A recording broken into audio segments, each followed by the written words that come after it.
This is to honor our mom and grandma, and first Christmas we have without her. So I thought we'd have a little bit of mom in the kitchen with us this season. So I'm gonna teach you how to make Irish raisin bread.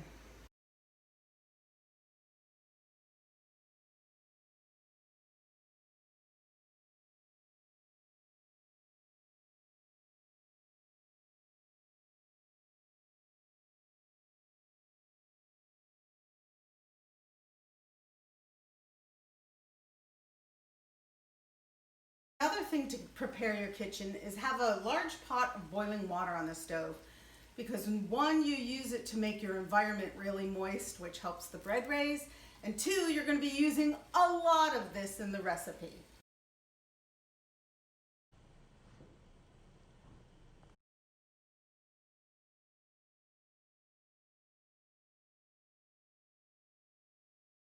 That is 12 cups of sifted flour.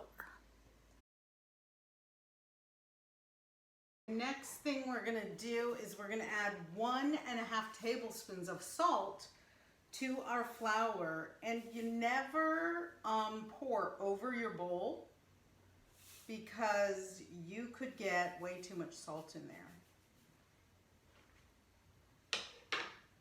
And we'll put it in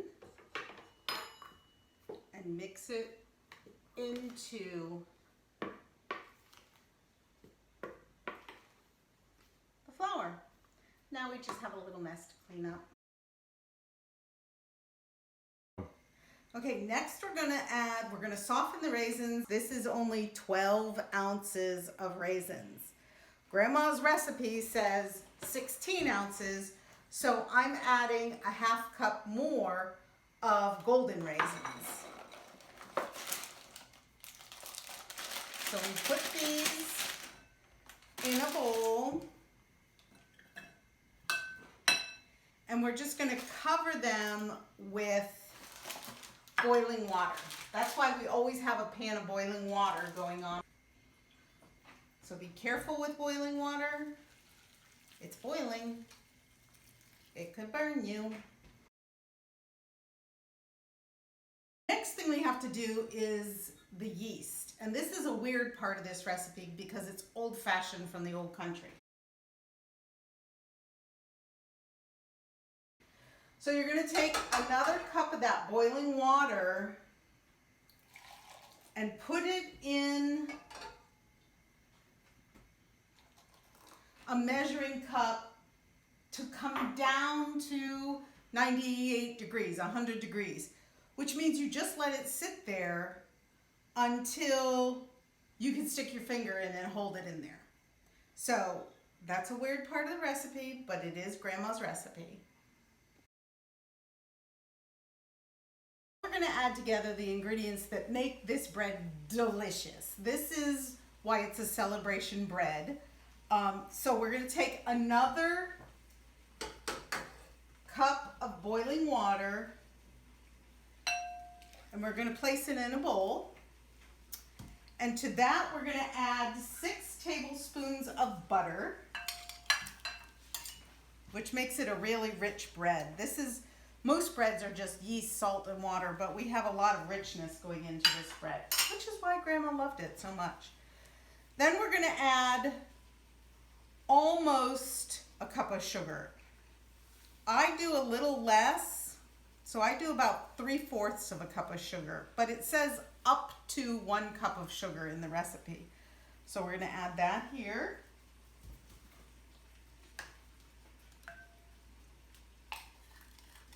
And then we're going to add 2 cups of evaporated milk. 1 can is 12 ounces. So we're going to do 1 can plus, what would equal a cup? Another 4 ounces. And then you can put the rest of your evaporated milk into your pumpkin pie. So we're just going to mix that together. Okay, now we're going to press the water out of the raisins. So you put them in the sink in a sieve and shake out all the water, then get a paper towel and just press the raisins dry. Well, dry. Get all the excess water out. So there we have our raisins. What we're gonna do now with the raisins is dump them into the flour and mix them in.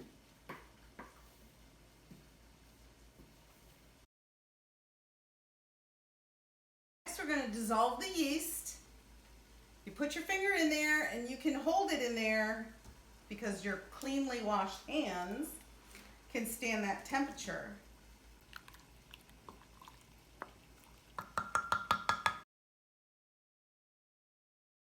Into the flour and raisins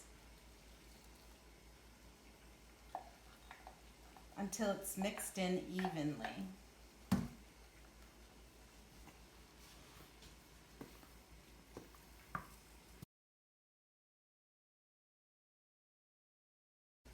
Okay, now we're going to take our sugar, milk, and butter mixture, and we're going to put a well. Can you see the well I'm making? We're going to flour and yeast, and we're going to put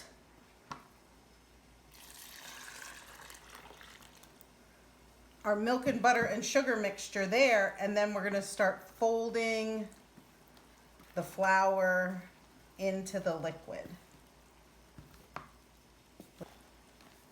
And we're just going to stir this until all the dry ingredients are worked in. And you know what comes next, the kneading.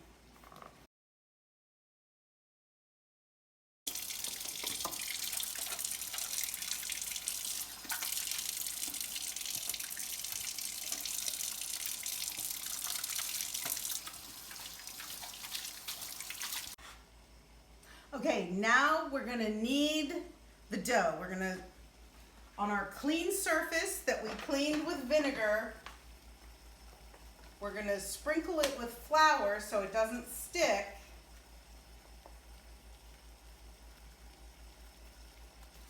And then we're going to put our bread mixture here.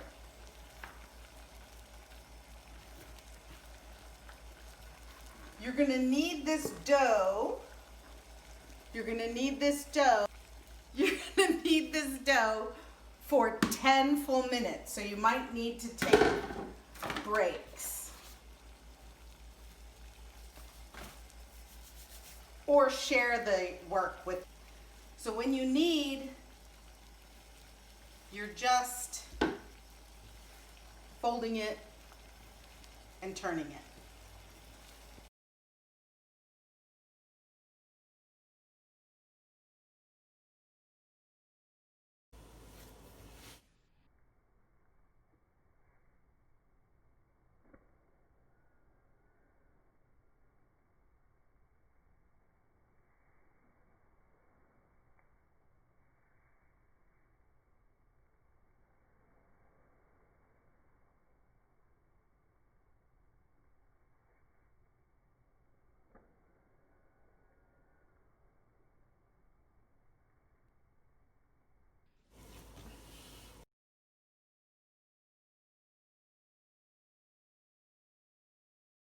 And grease the large bowl that we mixed the bread in.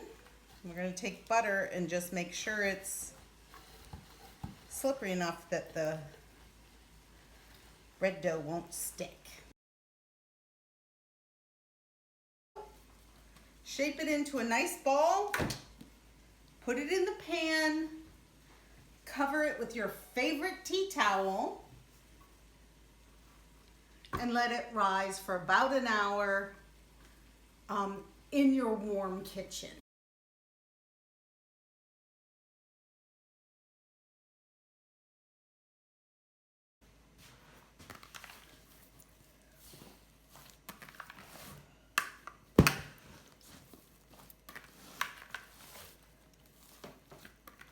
snakes getting into the bread. Thought you weren't supposed to use rings. Who is that? The voice of God? Or my cameraman. Okay. Here's the loaf of bread. 4 loaves of bread. Put it back with the tea towel and set it out for another hour. This is our final punch down, and we're gonna rise our last rise in the loaf pans.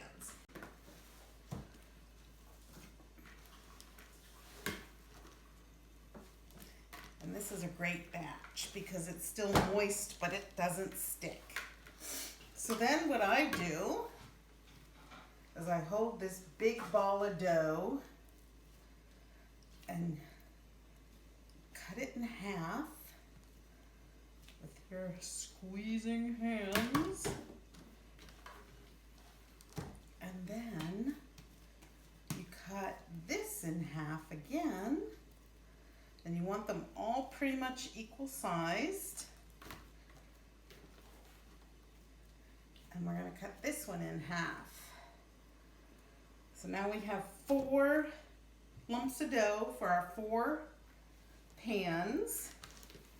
And we make sure they're about the same size. And we take this one and we now cut the 4 loaves in half and put them in your buttered loaf pan.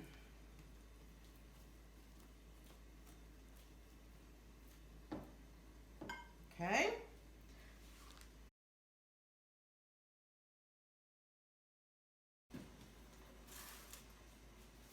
Let it raise. The last rise of the bread is beautiful, and it's time to put it in the oven.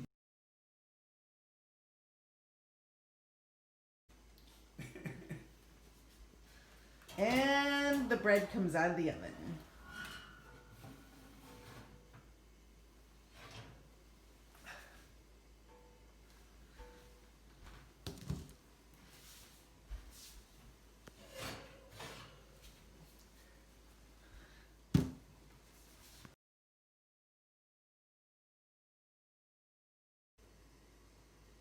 Now you have to butter the top so it stays soft. Woo.